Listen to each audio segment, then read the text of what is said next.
ವಿಜಯಪುರ ಜಿಲ್ಲೆಯ ಚಡಚಣ ತಾಲೂಕಿನ ಕರ್ನಾಟಕ ಮಹಾರಾಷ್ಟ್ರ ಗಡಿ ಭಾಗವಾದ ಧೂಳಖೇಡ ಚೆಕ್ಪೋಸ್ಟ್ನಲ್ಲಿ ವಾಹನ ಸವಾರರು ಪ್ರಯಾಣಿಕರಿಗೆ ವ್ಯಾಕ್ಸಿನೇಷನ್ ವಿಚಾರಣೆ ಮಾಡಿ ಗಡಿ ಒಳಗೆ ಪ್ರವೇಶಕ್ಕೆ ಅವಕಾಶವನ್ನ ಕಲ್ಪಿಸಲಾಗಿದೆ.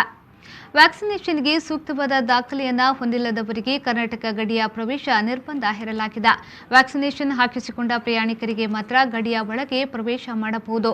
ಮಹಾರಾಷ್ಟ್ರ ರಾಜ್ಯದಿಂದ ಕರ್ನಾಟಕ ಗಡಿಯ ಒಳಗೆ ಬರುವ ಪ್ರತಿಯೊಂದು ವಾಹನ ತಪಾಸಣೆ ಮತ್ತು ಪ್ರಯಾಣಿಕರಿಗೆ ಸ್ವಾಬ್ ತಪಾಸಣೆಯನ್ನ ಮಾಡಲಾಗುತ್ತಿದೆ. ಸರಕು ಸಾಗಣೆಯ ವಾಹನಗಳ ಸಂಚಾರಕ್ಕೆ ಅವಕಾಶವನ್ನ ಕಲ್ಪಿಸಲಾಗಿದೆ. ಪ್ರತಿ ವಾಹನ ಸವಾರರು ಸರ್ಕಾರದ ಕೋವಿಡ್ ನಿಯಮ ಪಾಲನೆ ಮಾಡಬೇಕು. ಕಡ್ಡಾಯವಾಗಿ ಮುಖಕ್ಕೆ ಮಾಸ್ಕ್ ಧರಿಸಬೇಕು. ಸಾಮಾಜಿಕ ಅಂತರ ಕಾಯ್ದುಕೊಂಡು ಸವಾರರು ಪ್ರಯಾಣ ಮಾಡಬೇಕು ಎಂದು ಚಡಚಣ ತಹಶೀಲ್ದಾರರಾದ ಸುರೇಶ್ ಚವಲರ ಹೇಳಿದರು. ಈ ಸಂದರ್ಭದಲ್ಲಿ ಕಂದಾಯ ನಿರೀಕ್ಷಕರಾದ ಪಂಡಿತ್ ಕೊಡಹೊನ್ನ, ಗ್ರಾಮ ಲೆಕ್ಕಾಧಿಕಾರಿ ವಿಠಲ್ ಕೋಳಿ, ಆರೋಗ್ಯ ಇಲಾಖೆಯ ಸಿಬ್ಬಂದಿ ಮತ್ತು ಪೊಲೀಸ್ ಇಲಾಖೆಯ ಸಿಬ್ಬಂದಿಗಳು ಹಾಜರಿದ್ದರು.